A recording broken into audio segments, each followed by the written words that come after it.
नमस्कार, मैं प्रिया। आज 29 जुलाई। खबरों की तरफ बढ़ने से पहले एक नजर सुर्खियों पर। नाबार्ड में असिस्टेंट मैनेजर के 153 पदों पर निकाली गई भर्तियां। बीते दिन एक बार फिर से रहा हंगामेदार सत्र। पटना समेत कई जिलों में वज्रपात को लेकर जारी हुआ अलर्ट। कोविशील्ड के टीके से मिलती है 93% सुरक्षा। अब चले बढ़ते हैं बिहार की 25 बड़ी खबरों की ओर विस्तार से। नाबार्ड में असिस्टेंट मैनेजर के 153 पदों पर निकाली गई भर्तियां। National bank of agriculture and rural development ने असिस्टेंट मैनेजर के 153 पदों पर भर्ती निकाली है। इच्छुक उम्मीदवार 7 अगस्त तक नाबार्ड की आधिकारिक वेबसाइट nabard.org पर जाकर आवेदन कर सकते हैं। इन पदों के लिए शैक्षणिक योग्यता की बात करें तो ऊपर दिए गए पदों से संबंधित विषय में कम से कम 60% अंकों के साथ ग्रेजुएशन का होना अनिवार्य है। वहीं SC, ST और दिव्यांग उम्मीदवारों के लिए 55% मार्क्स मान्य माने जाएंगे। वहीं चयन प्रक्रिया की बात करें तो इसके प्रीलिम्स परीक्षा का आयोजन अगस्त के अंतिम सप्ताह में करवाया जा सकता है। प्रीलिम्स एग्जाम पास करने वाले उम्मीदवारों को मेन एग्जाम के लिए बुलाया जाएगा। बिहार प्रशासनिक सेवा के 7 अधिकारियों की प्रतिनियुक्ति। बिहार प्रशासनिक सेवा के 7 अधिकारियों को कर्मचारी चयन आयोग में प्रतिनियुक्त किया गया है। मिली जानकारी के अनुसार पर्यवेक्षण कार्य के लिए 28 से 30 जुलाई तक सभी अधिकारियों को प्रतिनियुक्त किया जाएगा। इस बाबत सामान्य प्रशासन विभाग ने आदेश जारी कर दिया है, जिसमें अनिल कुमार, शाहिद परवेज, वसीम अहमद, पूनम कुमारी, दिलीप कुमार अग्रवाल, प्रभात भूषण और सुभाष कुमार का नाम शामिल है। पटना समेत कई जिलों में वज्रपात को लेकर जारी हुआ अलर्ट। बिहार में मौसम का मिजाज बदल गया है। बिहार में मौसम में बदलाव को लेकर आपदा प्रबंधन विभाग ने अलर्ट भी जारी कर दिया है, जिसके तहत शाम 3 बजे तक पटना समेत कई जिलों में वज्रपात को लेकर बीते दिन अलर्ट जारी किया गया था। साथ ही इस दौरान लोगों से घरों में रहने की अपील की गई थी। इसके साथ ही मौसम विभाग ने उत्तर बिहार में अगले 4 दिनों तक मध्यम से घने बादल बने रहने की भविष्यवाणी की है। इस दौरान अगले 2 से 3 दिनों तक उत्तर बिहार के अधिकांश जिलों में मध्यम बारिश हो सकती है। कुछ स्थानों पर भारी वर्षा भी होने का अनुमान है। इस दौरान 28 जुलाई को पूर्वी और पश्चिमी चंपारण जिलों में भारी बारिश के साथ मेघ गर्जन और आकाशीय बिजली गिरने की संभावना जताई गई है। जनसंख्या नियंत्रण कानून को लेकर विधायकों ने सरकार से मांगा जवाब। बीते दिन विधानसभा के मानसून सत्र का तीसरा दिन था। वहीं बीते दिन विधानसभा में जनसंख्या नियंत्रण को लेकर विधायकों ने सरकार से जवाब की मांग की है। इस बाबत बीते दिन भाजपा ने सरकार के सामने बड़ा दाव खेला, जिसके तहत भाजपा विधायकों की तरफ से ये कहा गया कि देश में बढ़ती हुई जनसंख्या को लेकर बिहार में भी अगले 50 वर्षों के हिसाब से नीति तय करने की आवश्यकता है। इस बाबत विधायकों ने कहा कि बढ़ती जनसंख्या के कारण संसाधन कम पड़ने लगे हैं, कृषि योग्य भूमि का आवासीय उपयोग होने लगा है, साथ ही पानी का भी डोज अधिक हो गया है, जिस पर सरकार की तरफ से सदन में इस जवाब के लिए समय की मांग की गई है। बिहार, झारखंड, यूपी और मध्य प्रदेश के स्टेशनों को बनाया जाएगा वर्ल्ड क्लास। भारतीय रेल अपने सभी रेलवे स्टेशन के स्वरूप को बदलने वाला है, जिसके तहत ही फिलहाल और 5 स्टेशन को विश्व स्तरीय बनाने की कवायद शुरू कर दी गई है, जिसके तहत कुल मिलाकर 10 स्टेशन को विश्व स्तरीय बनाने की योजना है। रेलवे के मुताबिक स्टेशन पुनर्विकास योजना के तहत पहले चयनित 5 स्टेशन के अलावा सीतामढ़ी, दरभंगा, बरौनी, धनबाद और DDU जंक्शन का पुनर्विकास कर उसे विश्व स्तरीय बनाया जाएगा। इसको लेकर पहल शुरू की जा चुकी है। रेलवे की तरफ से मिली जानकारी के अनुसार स्टेशन के पुनर्विकास का मुख्य उद्देश्य यात्रियों को संरक्षा, बेहतर और सुखद यात्रा अनुभव और विश्व स्तरीय यात्री सुविधा प्रदान करना है। आज बिहारी बर्थडे स्पेशल में हम बात करेंगे सोनल झा की। सोनल झा का जन्म आज ही के दिन बिहार की राजधानी पटना में हुआ था। सोनल झा एक भारतीय फिल्म और टेलीविजन अभिनेत्री है। सोनल झा को लिपस्टिक अंडर माई बुर्खा, 3 स्टोरीज, चिल्लर पार्टी और टीवी सीरियल जैसे ना आना, इस देश मेरी लाडो और बालिका वधू जैसे सीरियल में उनकी पहचान मिली है। इसके साथ ही उन्होंने कई फिल्मों में भी अहम भूमिका निभाई है। सोनल नादिरा जैसी हस्तियों से सीखते हुए एकजुट थिएटर ग्रुप की सदस्य बनी थी। सोनल ने बब्बर और पूरे भारत में कई नाटकों में अभिनय भी किया है, जिसके बाद प्रकाश झा ने अपने क्षेत्रीय भोजपुरी के लिए काम पर रखा था उन्हें, जिसमें उन्होंने बाहुबली की मां की भूमिका निभाई। बालिका वधू में इरावती की भूमिका निभाते हुए वो भारतीय सोप ओपेरा की संवेदनशील और आकर्षक मां के रूप में प्रसिद्ध हुई। सपनों के भंवर में और ना आना, इस देश लाडो के समान रूप में महत्वपूर्ण भूमिकाएं निभाने के बाद इसने उन्हें एक घरेलू नाम भी दे दिया था। उनकी लघु film MAD the Mumbai film festival में फेवरेट 10 की विजेता रही थी। बीते दिन एक बार फिर से रहा हंगामेदार सत्र। बीते दिन विधानसभा के मानसून सत्र का तीसरा दिन था। वहीं बीते दिन का विधानसभा सत्र काफी हंगामेदार रहा, जहां सदन शुरू होने से पहले ही विधानसभा के बाहर विपक्षी दलों ने विरोध किया। इसके साथ ही बीते दिन विपक्ष की तरफ से मुख्यमंत्री के बजाय राज्यपाल को ही विश्वविद्यालयों का कुलाधिपति बनाने का प्रस्ताव संसद में पेश किया गया, जिस पर सत्ता पक्ष ने राज्यपाल के बजाय मुख्यमंत्री के नाम पर ही वोटिंग की, जिसके तहत विधानसभा में बिहार अभियंत्रण विश्वविद्यालय विधेयक 2021 में संशोधन का विपक्ष का प्रस्ताव गिर गया। ज्ञात हो विपक्ष की मांग के बाद स्पीकर विजय सिन्हा ने विधानसभा में वोटिंग कराई। वोटिंग के दौरान संशोधन प्रस्ताव के पक्ष में कुल 89 वोट पड़े, जबकि विपक्ष में 110 वोट यानी कि सत्ता पक्ष की जीत हुई। मतदाता सूची में सुधार का मिला मौका। बिहार में पंचायत चुनाव को लेकर तैयारियां तेज हो गई हैं। इस बीच अब पंचायत चुनाव को लेकर राज्य निर्वाचन आयोग ने एक और बड़ी अपडेट जारी की है, जिसके तहत आयोग ने सभी जिलों के जिलाधिकारियों से मतदाता सूची में बदलाव के लिए समय जारी कर दिया है। जिसके तहत आयोग ने साफ कहा है कि मतदाता सूची में संशोधन की सूचना का प्रकाशन 24 से 30 जुलाई तक किया जाना है। तय कार्यक्रम के अनुसार ग्राम पंचायत चुनाव को लेकर पंचायत और प्रखंड कार्यालय में सूचना दी जाएगी। इसके अलावा पंचायत समिति के चुनाव के लिए संबंधित प्रखंड कार्यालय और जिला परिषद चुनाव के लिए प्रखंड कार्यालय एवं जिला दंडाधिकारी के कार्यालय में सूचना दी जाएगी। सदन में 23 मार्च के मुद्दे को लेकर फिर भड़के तेजस्वी। बजट के दौरान विधायकों के साथ मारपीट के मुद्दे को मानसून सत्र के दौरान विपक्षी दलों ने खूब उठाया है। इसी मुद्दे पर बीते दिन नेता प्रतिपक्ष तेजस्वी यादव ने भी खूब भड़ास निकाला, जिसके तहत उन्होंने कहा कि सदन में जो हुआ वो आसन के कहने पर नहीं हुआ है, इसके लिए किसी और ने पूरी संरचना खड़ी की। आज जो कर रहे हैं कल हम भी करवा सकते हैं। कल आप इस तरफ आ जाएंगे और हम कुछ भी करवा देंगे और 2 को निलंबित भी कर देंगे। यह ठीक नहीं है। इसके साथ ही नीतीश कुमार पर निशाना साधते हुए उन्होंने कहा कि लोग उनसे धैर्य सीखने की बात कह रहे हैं, लेकिन जब वो 70 से 40 पर आ गए हैं तो खिंचना लाजमी है। यह पूरी सरकार ही चोर दरवाजे से बनी है। नीतीश कुमार इस बार जनता का आधार नहीं बना पाए। हम भी जनता को भरोसा देकर यहां आए हैं। लोकसभा में उठा सबैया एयरपोर्ट का मामला। बीते दिन लोकसभा में गोपालगंज के सबैया एयरपोर्ट का मामला उठाया गया। गोपालगंज के जदयू सांसद और पार्टी के राष्ट्रीय कोषाध्यक्ष डॉक्टर आलोक कुमार सुमन ने इस मुद्दे को सदन में उठाया, जिसके तहत जदयू सांसद ने रक्षा राज्य मंत्री से सवाल किया था कि क्या रक्षा मंत्रालय या नागर विमानन मंत्रालय के द्वारा हथुआ के सबैया एयरपोर्ट को डेवलप करने और उसके जर्जर हवाई पट्टी की मरम्मत के लिए कोई प्रस्ताव आया है। जिसके जवाब में रक्षा राज्य मंत्री अजय भट्ट ने कहा कि रक्षा मंत्रालय या नागर विमानन मंत्रालय के द्वारा अभी तक सबैया एयरपोर्ट को विकसित करने का या उसकी मरम्मत को लेकर कोई प्रस्ताव नहीं भेजा गया। अगर संबंधित विभाग के द्वारा इस तरह का कोई प्रस्ताव भेजा जाता है तो रक्षा मंत्रालय के द्वारा इस पर जरूर विचार किया जाएगा। दिल्ली में लालू से मिले एनसीपी प्रमुख शरद पवार। दिल्ली में लालू यादव ने बीते दिन राष्ट्रवादी कांग्रेस पार्टी के राष्ट्रीय अध्यक्ष और वरिष्ठ नेता शरद पवार से मुलाकात की है, जिसके तहत बीते दिन सांसद मीसा भारती के आवास पर शरद पवार, समाजवादी पार्टी के नेता रामगोपाल यादव और पूर्व केंद्रीय मंत्री अखिलेश सिंह ने लालू यादव से मुलाकात की। साथ ही उनके स्वास्थ्य का हालचाल भी जाना।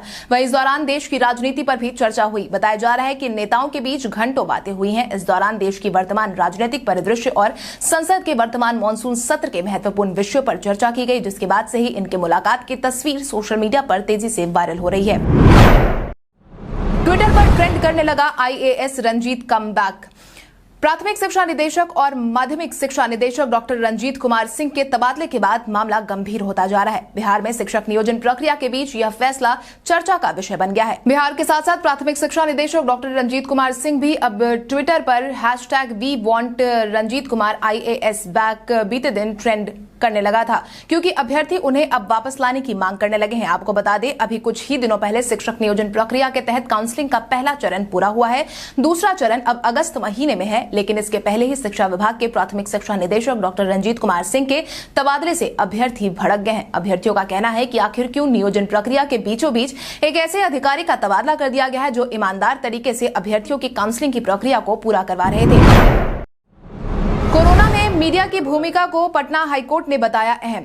पटना हाईकोर्ट ने बीते दिन कोरोना मामलों पर सुनवाई करते हुए मीडिया की भूमिका को अहम बताया है। मुख्य न्यायाधीश न्यायमूर्ति संजय करोल और न्यायमूर्ति एस कुमार की खंडपीठ ने कोरोना मामले को लेकर शिवानी कौशिक और अन्य द्वारा दायर याचिकाओं पर सुनवाई की। इस दौरान खंडपीठ ने अपने आदेश में कहा कि सार्वजनिक स्थल पर सामाजिक दूरी बनाए रखने और स्वच्छता को बरकरार रखने में लोगों को संवेदनशील बनाने में मीडिया की भूमिका अति आवश्यक है। मीडिया की अहम भूमिका से कोरोना की तीसरी लहर से राज्य के लोगों को पीड़ा, आपदा और वेदना से निश्चित तौर पर सहयोग मिलेगा।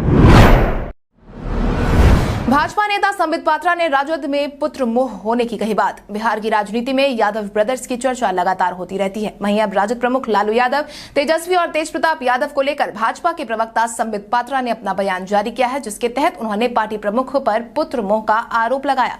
जिसके तहत ही उन्होंने कहा कि राजद कभी नहीं चाहेगी कि देश में चमचमाती सड़कें बने। लालू यादव हमेशा अपने दोनों बेटे को सेटल करने में लगे रहेंगे। सभी पार्टी अपने परिवार का ही विकास करना चाहती है। इसके साथ ही बीते दिन सदन में संबित पात्रा ने सभी विपक्षी दलों का घेराव भी किया।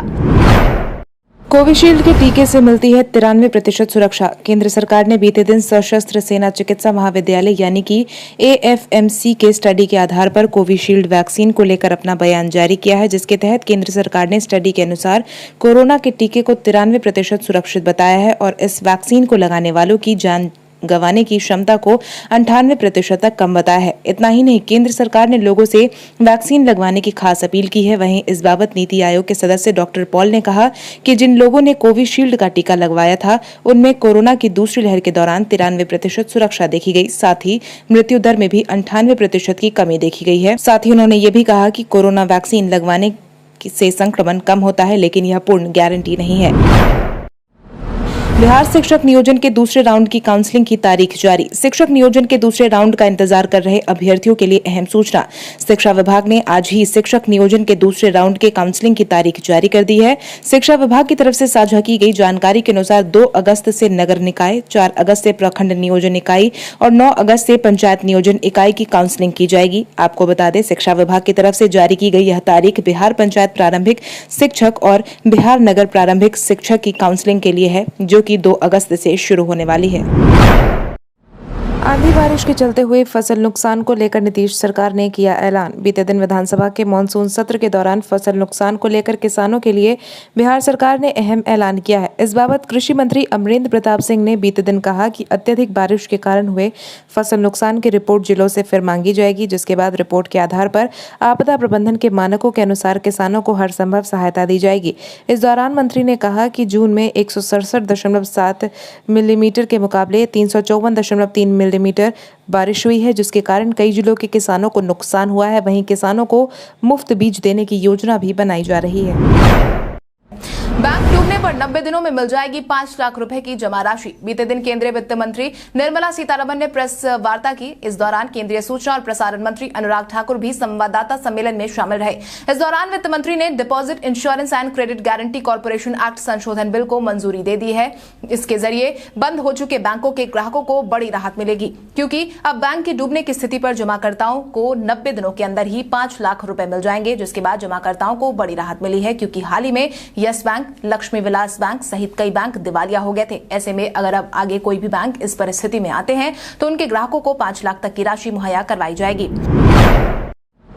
जीतन राम मांझी ने विधानसभा चुनाव नहीं लड़ने के दिए संकेत। जीतन राम मांझी ने विधानसभा चुनाव नहीं लड़ने के दिए संकेत। बिहार विधानसभा में मानसून सत्र के दौरान पूर्व मुख्यमंत्री जीतन राम मांझी ने अगले विधानसभा चुनाव को लेकर संकेत दे दिए हैं, जिसके बाद से राजनीतिक सरगर्मी बढ़ गई है। जिसके तहत बीते दिन मांझी ने सदन में चर्चा के दौरान कहा कि हो सकता है यह मेरा इस सदन का अंतिम कार्यकाल हो। मैं 36 साल से इस सदन का सदस्य रहा हूं और मैंने बहुत से दौर देखे हैं, लेकिन ऐसा दौर भी कभी सदन में आएगा वो नहीं सोचा था। जिसके बाद अब सियासी गलियारे में मांझी के विधानसभा नहीं लड़ने की अटकलें तेज हो गई हैं। महिला आईआईटी बनाने के लिए पुष्पम प्रिया चौधरी ने लिखा पत्र।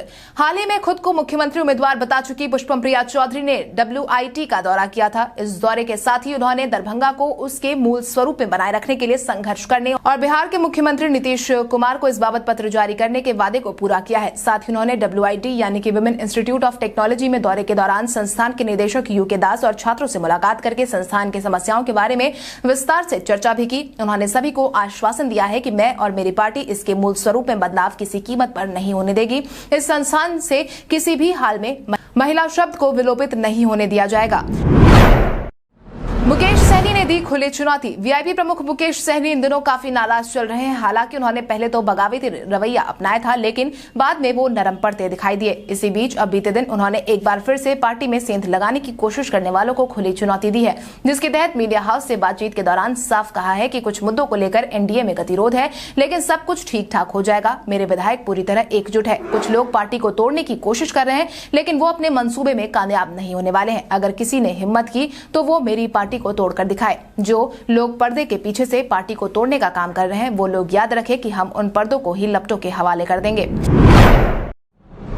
भारत के इतिहास में आज की तारीख कई कारणों से दर्ज। ईस्ट इंडिया कंपनी की सहायता के लिए ब्रिटिश सेना की पहली सैन्य टुकड़ी 1748 में भारत पहुंची। भारत में विज्ञान संगठन की स्थापना 1876 में आज के दिन की गई। मोहन बगान की 1911 में IF शील्ड पहली बार आज के दिन जीता था। सीमा भदौरिया ने 29 जुलाई 2000 को अपने दांतों से 3390 किलोग्राम के विमान को खींचा था। आधुनिक भारत की बुनियाद रखने वाले औद्योगिक हस्तियों में से एक JRD टाटा का जन्म 1904 में आज के दिन हुआ था।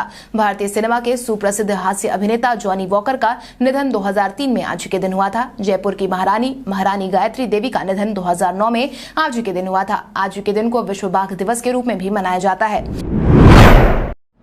अब आइए जानते हैं सराफा बाजार और पेट्रोल डीजल के क्या थे भाव। अगर हम सराफा बाजार की बात करें तो सोने का भाव 28 जुलाई को 22 कैरेट के लिए प्रति 10 ग्राम 46,840 रुपए था। वहीं 24 कैरेट के लिए प्रति 10 ग्राम 47,840 रुपए था। इसके साथ ही अगर हम चांदी की बात करें तो चांदी का भाव प्रति किलो 66,400 रुपए था। इसके साथ ही अगर हम राजधानी पटना में पेट्रोल की कीमत की बात करें तो पेट्रोल के दाम 104.25 रुपए प्रति लीटर, वहीं डीजल 95.51 रुपए प्रति लीटर था। व्हाट्सएप पर अब नया मैसेज आने पर भी नहीं आएगा नोटिफिकेशन। व्हाट्सएप यूजर की सुविधा के लिए कंपनी ने हाल ही में एक नए फीचर को रोल किया है, जिसके तहत यह फीचर उन लोगों के लिए काफी फायदेमंद होने वाला है जो किसी व्यक्ति की पर्सनल चैट को छुपा कर रखना चाहते हैं। ऐसे लोगों के लिए ही यह फीचर रोल किया गया है। इस फीचर के इम्प्लीमेंट होने के बाद व्हाट्सएप आर्काइव चैट में कोई नया मैसेज आता है तो भी चैट्स आर्काइव ही रहेगी, यानी कि आपको नए मैसेज से जुड़ा कोई नोटिफिकेशन पॉपअप नहीं होगा। जहां पहले ऐसा होता था जैसे कि आर्काइव चैट में कोई नया मैसेज आने पर वो अनआर्काइव हो जाती थी। इस फीचर को यूज करने से पहले ये सुनिश्चित करें कि नए अपडेट का अनुभव करने के लिए आपके पास व्हाट्सएप लेटेस्ट वर्जन हो। पारस गुट ने बुलाई प्रदेश कमेटी की मीटिंग। पारस गुट की तरफ से 1 अगस्त को प्रदेश स्तर की मीटिंग बुलाई गई है, जो कि लोजपा के प्रदेश अध्यक्ष प्रिंस राज ने बुलाई है। पारस गुट के प्रवक्ता श्रवण अग्रवाल ने इस बाबत दावा किया है कि उस दिन मीटिंग में 33 जिलों के जिलाध्यक्ष शामिल होने वाले हैं। ये सभी जिलाध्यक्ष नए होंगे। इनके अलावा प्रदेश कार्य समिति में शामिल सभी नेता भी मौजूद रहने वाले हैं। जानकारों की माने तो 1 अगस्त को होने वाली यह मीटिंग कई मायनों में बेहद खास है। इस मीटिंग के जरिए पंचायत स्तर तक संगठन को मजबूत बनाने का खाका तैयार किया जाएगा। वहीं दूसरी तरफ आशीर्वाद यात्रा के जरिए चिराग पासवान अपने पक्ष में भारी जन समर्थन भी जुटा रहे हैं। कल हमारे द्वारा पूछे गए सवाल का जवाब आप में से बहुत सारे यूजर ने हमें कमेंट करके दिया था, उसके लिए आपका बहुत बहुत धन्यवाद। आप में से जिन यूजर का कमेंट हमें अच्छा लगा है उनके नाम है गौतम कुमार, पंकज कुमार, चंदन कुमार, अनुराग कुमार, प्रियांशु सिंह, सुमित कुमार, सहाना कुमार, पप्पू कुमार, अमन सिंह, अमलेश कुमार, रंजीत कुमार, उदय कुमार, कोमल कुमारी, प्रमोद कुमार, रविंद्र कुमार, आतिक खान, सज्जाद खान, विनोद कुमार राज, रानी गुप्ता। इसके अलावा हमारी टीम को और भी लोगों के जवाब अच्छे लगे हैं, मगर समय के अभाव के कारण हम उनका नाम नहीं ले पाए। लेकिन आप हमारे सवालों का जवाब देते रहे, हम कल आपका नाम लेने की पूरी कोशिश करेंगे। तो चलिए बढ़ते हैं आज के सवाल की ओर। आज का सवाल कुछ इस प्रकार है। आज हमारे द्वारा दिए गए 25 बिहार की बड़ी खबरों में आपके अनुसार आपको कौन सी खबर सबसे ज्यादा पसंद आई? अपने जवाब में कॉमेंट करके जरूर बताएं। इसके साथ ही आज के लिए बस इतना ही। बिहार की बड़ी खबरों से अपडेटेड रहने के लिए हमारे YouTube चैनल को सब्सक्राइब करें और बेल आइकॉन दबाना ना भूलें। धन्यवाद।